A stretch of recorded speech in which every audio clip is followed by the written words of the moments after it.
So, yeah. Good morning, welcome to our podcast. And today literally morning. it's literally morning. Morning Today in we will be America. discussing about some differences between Thailand and Singapore in many aspects. Mostly about the resource, human development, and economic. So let's get started. By the way, let's consider the status of both countries, whether developed or developing countries. By the way, there are no clear definitions of to be developed or developing. By the way, we can compare by using economic and non-economic parameters. And for Thailand, Thailand is a developing country, and Singapore, by the way, in some sense, people might regard this as a developed country, but Singaporean government wants to claim themselves as a developing country. Wow, powerful move. Powerful move for some benefits, like in some people's opinion. Yes. By the way, let's move to another topic, which is about geography. Yes. So next topic is about location and climate. For the location, Singapore located more south than it's southern than Thailand, which is nearer to the equator. This means that Singapore has tropical climate which contain high temperature, high humidity, and abundant rainfall for the entire years. In addition, Thailand has similar climate to Singapore, which is tropical. However, Thailand climate zone tropical savanna from central to northern region, monsoon in southern region, and tropical forests all over the country. Consider a small state of Singapore. It is surrounded by sea but lack of the natural resources. However, the Thailand is surrounded by the sea, but they have plenty of natural resources like wood and crude oil. This made Thailand the center of aerial and marine communication, shipping, and trading. Yeah, that's what Thailand dream like 30 years ago now. Yes, that's true. So next, we are going to discuss about economic history and background. Singapore is considered as a high-income country with a gross national income of about 43,000 Singaporean dollar per capita as of 2027. Singapore went from a low-income country to a high-income country once just a few decades from it gained independence from UK. GDP growth in city-state has been amongst the highest in the world, averaging 77.7% since independence and surpassing 9.2% in its first 25 years. Nevertheless, Thailand has made extraordinary social and economic improvement over the last 4 decades, shifting from a low income to upper middle income country in less than a generation. Like Thailand, GDP grown at annual pace of 7.5% during the boom year of 1960 to 1996 and 5% following the Tom Yum Goong crisis, reaching 94,000 Singaporean dollar per capita in 2020.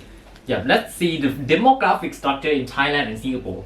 Thailand has around 66 million people. 66 million people. And for Singapore, it's around 5.5 million. By the way, even though the difference in size, both are going to be an aging society.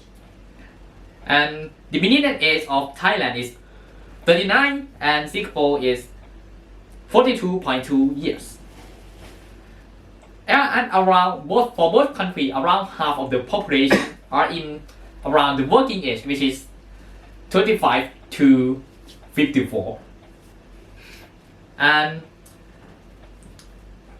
the figures are like the birth rate in Thailand is 10.7 per 1,000 population, while death is 8.3 deaths per 1,000 population. While let's see Singapore. Singapore's birth rate is 8.8, while the death rate is 5 deaths per 1,000 population, which makes that, like, after some calculations, Singapore seems to have higher population growth. By the way, Okay. the working hour in Thailand is 8 hours per day, and the productivity is around 110 points. By the way, in Singapore is around 6 hours per day, and the productivity is around 93.6 points. This is great information about Singapore and Thailand. Yeah. So let's continue about internet access in both countries. Singapore has the third largest internet penetration rate, and about 44.8 million people utilize the internet out of the entire population. Singaporean youngsters obtain their first internet connected gadgets at the age of 8, which is lower than global average of 10. I would call it youngster. I would call it toddler. Oh my god, yeah. So as a result, according to statistic, around 88.5% of Singapore population will use the internet in 2020, and it is expected to increase to more than 93% by 2025. Let's move to Thailand, our beloved country.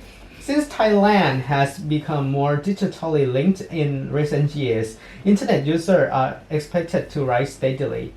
Thailand was rated 9th in Asia Pacific in terms of internet user in 2019 out of 24 countries. The center area of Thailand has the highest number of households having internet access while examined geographically. Like in 2020, around 53.62 million individuals have internet connection, and it is expected to reach about 60 million people in 2026, and according to statistics. Let's move to economic structure. Well, we got a lot of index going on around here, so I will go through them very quick. First, Development Index. The higher the better. So Singapore got 0.938, sharing the same score as Finland. So that I take that as a great sign. Yes. And Thailand got 0.777, which is a lucky number, and you can see it on literally all betting sites.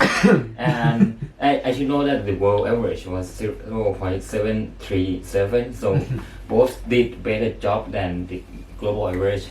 The GDP was already mentioned, so I'm going to skip that to save the time a bit. GNP was on the other hand. Total GNP of Singapore was around 500 billion US dollar, and Thailand around 1.2 trillion dollars. So you can make a simple calculation to get the number of GNP per capita. And next, the PPP, that index that's showing the workforce and their economic worth.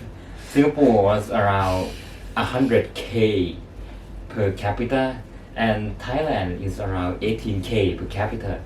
And next, Gini index, the index of the inequality in income distribution. The lower, the better.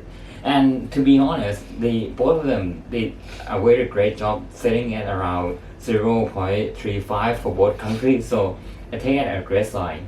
And the last one is the budget structure. Thailand tends to be more optimistic, to be more interested in the financial and defense. But while Singapore seems to be more interested in the development of social society and development of human resources. So next one we got the political system. First being the democracy index, both of them did a poor job, I guess. Singapore got 6.03 and Thailand got 6.04. Singapore have a one giant party that literally dominate every election since independence. While Thailand, we got a giant party too, and we call it Ministry of Defense. Yeah, yeah. Military. Military. Alright. And corruption index, no doubt, Singapore had scored 85 point from 100, which a great score. That alright, an A. While Thailand scored pathetic 36 out of 100. Yeah, we didn't even make it through the halfway point. Yeah, just as I said, the party was a little different. Yep. For the freedom index, Thailand scored 6.55 out of 10 from human freedom index, while Singapore got 8.11, which means we both seem to get past the test, but when you see the average of the world was 0.91, it should start to cast doubt on our system. And Singapore got another A. Yeah, another A for Singapore. Great job. Educational system. The general topic first being the educational system ranking. Singapore ranked 21st, while Thailand ranked 44th. Not bad, not very far away from each other. Literacy rate of these two are actually more than 90%, so that's a great sign for both. PISA test, Singapore literally got the second place in overall PISA test, so that they are literally like freaking gods. While Thailand, not that far away again, around 60. Yep, 60. 60 what? 60 place. Second and 60. Not that bad. Not bad at all. University ranking. Thailand's Chulalongkorn was very great. They did a very great job, placing at 215th at world rank. While Singapore, not that far away from us, 11th. Yes, 11th. 11. For many thousands universities in the world. Yeah, from like more than 1,000, they literally rank 11th. Great job and great job. The last one, the sustainable development goal. First, we have a healthcare system.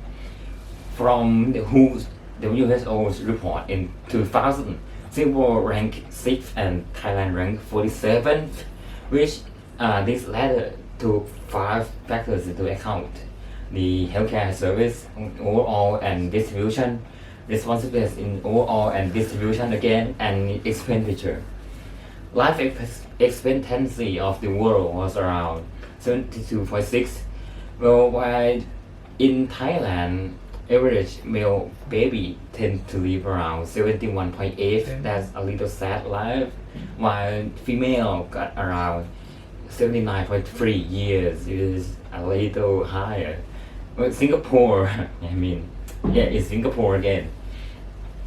Newborn baby for male, they got 80 years to spare, while female got 85 years to spare, which is, their lifespans are literally top 10 of the world. Strong. Happiness index, Thailand was around 6. Yep. Singapore around 6.4, and the world average was actually 5.5. So both of them did a better job than average around. The last one is the plan for the future. Thailand tend to be more toward the technological oriented society. We tend to be more interested in investing on the capital, workforce, and the system. And Singapore tends to be, they want to upgrade the infrastructure to be a little better. I mean, actually a lot better, judging from the plan. They want to upgrade their structures and develop some more areas for their tiny island. That very interesting. I want to see some technological breakthrough in buildings, such the same thing that they did a long while before.